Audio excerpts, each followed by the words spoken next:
सोरठा। प्रभु प्रलाप सुनी, कान बिकल भय बानर निकर, आई गयऊ हनुमान, जिमि करुणा मह वीर रस।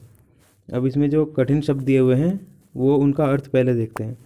प्रभु का मतलब है यहाँ पे किसके लिए उपयोग हुआ है, प्रयोग हुआ है, श्री राम के लिए। प्रलाप रोना, विकल व्याकुल, निकर समूह, आई गयऊ यानी आ गए, जिमि जिस प्रकार। अब इसका जो अगर प्रसंग आ जाए लिखने को तो कैसे लिखा जाएगा वो देखते हैं।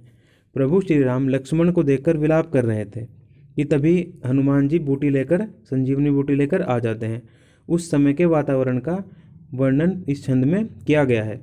इसकी व्याख्या कैसे करेंगे कि लक्ष्मण जी की मूर्छा और हनुमान के आने में हुई देरी के कारण, कि जब लक्ष्मण जी मूर्छित पड़े हुए थे और हनुमान जी को संजीवनी बूटी लाने में देरी हो रही थी, तो उस देरी के कारण प्रभु श्री राम के विलाप को सुनकर वानरों का समूह भी व्याकुल हो गया। जो वहाँ पे वानर इकट्ठे थे उनका समूह भी दुखी हो गया था। इतने में ही हनुमान जी संजीवनी बूटी लेकर आ गए।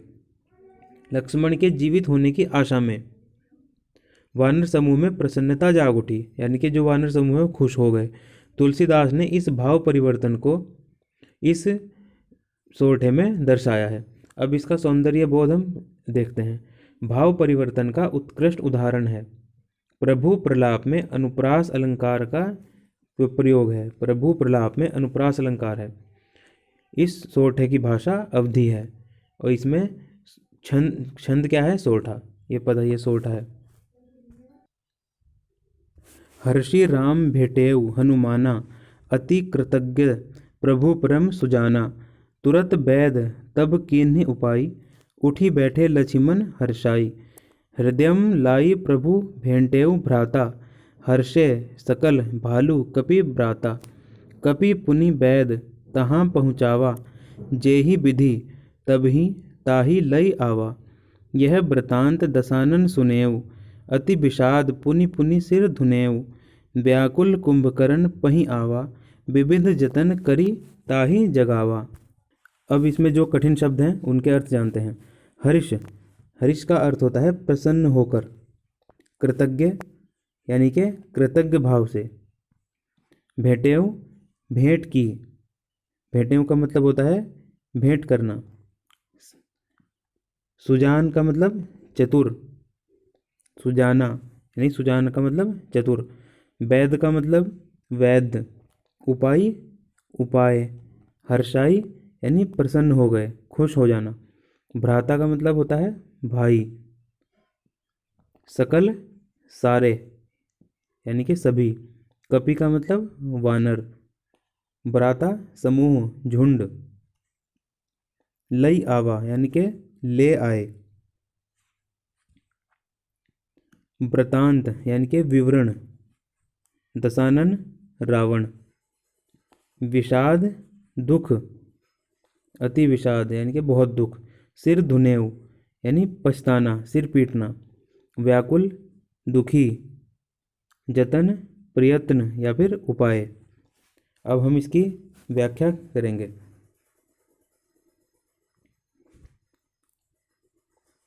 हर्षि राम भेटेऊ हनुमाना, अति कृतज्ञ प्रभु परम सुजाना।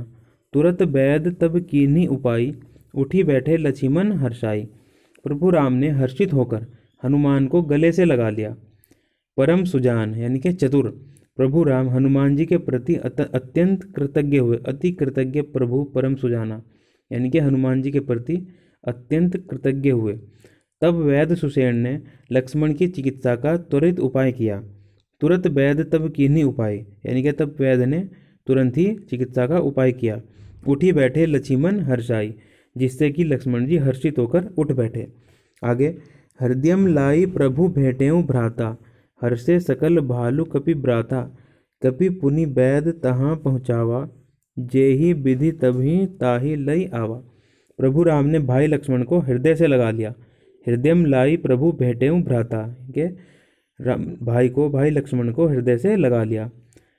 जेहि विधि तभी हर्षे सकल भालू कपि ब्राता, भालू और वानरों के समूह सब हर्षित हो गए यानी कि खुशियां मनाने लगे। कपि पुनि बैद तहाँ पहुँचावा, फिर हनुमान जी ने सुषेण वैद्य को उसी प्रकार उसके घर पहुंचा दिया। जेहि विधि तबहि ताहि लई आवा, जिस प्रकार से और जहाँ से वे उन्हें लाए थे। आगे कहते हैं कवि, यह वृतांत दशानन सुने हूँ, यानी कि इसका समाचार के कौन सा समाचार, लक्ष्मण की मूर्छा टूटने का समाचार जब रावण ने सुना। अधि विषाद पुनि पुनि सिर धुने हूँ, तब उसने अत्यंत विषाद यानी दुख के मारे बार बार अपना सिर पीट लिया, यानी कि उसे बहुत दुख हुआ। व्याकुल कुंभकर्ण पही आवा, विविध जतन करी ताहि जगावा। वह व्याकुल होकर कुंभकर्ण के पास गया और अनेक उपाय करके उसे नींद से उठाया। अब इसका सौंदर्य बहुत देखते हैं। श्री राम की हर्षानुभूति का सुंदर चित्रण किया गया है, यानी कि जब लक्ष्मण को होश आ जाता है तो श्री राम जी को कितनी खुशी होती है, उसका सुंदर चित्रण किया गया है। श्री राम का हनुमान के प्रति कृतज्ञ होना उनके व्यक्तित्व की महानता को प्रकट करता है। प्रभु परम में अनुप्रास अलंकार है, इसमें अवधि भाषा का प्रयोग किया गया है, इसमें चौपाई छंद का प्रयोग है। जागा निशिचर देखिए कैसा, मानहु कालू देह धरी बैसा। कुंभकर्ण बूझा कहु भाई, काहे तव मुख रहे सुखाई। कथा कही सब तेहि अभिमानी, जेहि प्रकार सीता हरि आनी। तात कपिन सब निशिचर मारे, महा महा जोधा संघारे। दुर्मुख सुर रिपु मनुज आहारी, भट्ट अतिकाय अकंपन भारी। अपर महोदर आदिक बीरा, परे समर मही सब रणधीरा। इसके जो कठिन शब्द हैं उनका अर्थ पहले देखते हैं। निशिचर यानी राक्षस, मानहु मानो, मान लेते हैं ऐसे मानो। देह शरीर, कपिन, कपिन का मतलब वानरों, वानर से है। महा महा यानी के बड़े बड़े। जोधा यानी योद्धा। संहारे यानी मार डाले। दुर्मुख कड़वी जबान वाला, दुर्मुख का मतलब है कड़वी जबान वाला।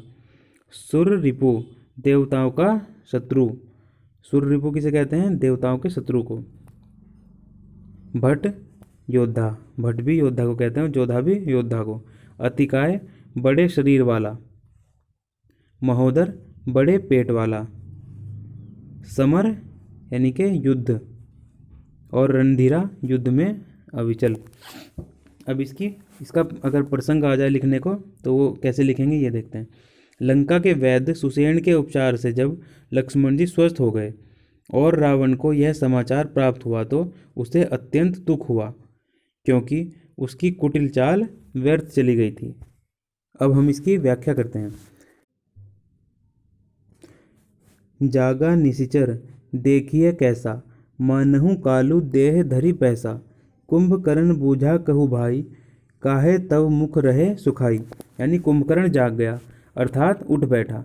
वह ऐसा लगता था मानो काल ही स्वयं शरीर धारण किए बैठा हो।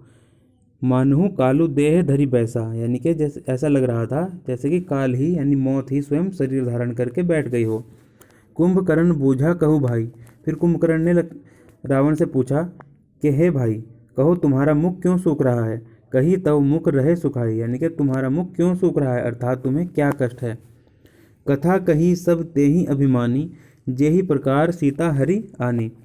अब कुंभकर्ण का प्रश्न सुनकर उस अभिमानी रावण ने वह सारी कथा कही कि वह किस प्रकार सीता का हरण करके लाया।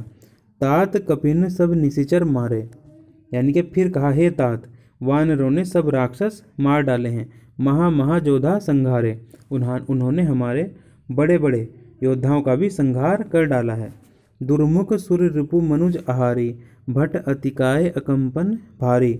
रावण ने कुंभकर्ण को बताया, देवताओं का शत्रु और मानव का भक्षक दुर्मुख, भारी अतिकाय और अकंपन, अपर मदोहर आदिक बीरा, परे समर माही सब रणधीरा, तथा महोदर आदि सभी दूसरे रणधीर वीर युद्ध में मारे गए हैं। अब इसका विशेष देखते हैं। रावण की विह्वलता का मार्मिक चित्रण हुआ है। कथा कही में अनुप्रास अलंकार का उपयोग है। महा इसमें पुनरुक्ति प्रकाश अलंकार है। मानहु कालू देह धरी बैसा में उत्प्रेक्षा अलंकार है। अति विषाद पुनि पुनि सिर धुनेऊ, इसमें करुण रस है। अवधि भाषा का प्रयोग किया गया है और चौपाई छंद का प्रयोग है। दोहा।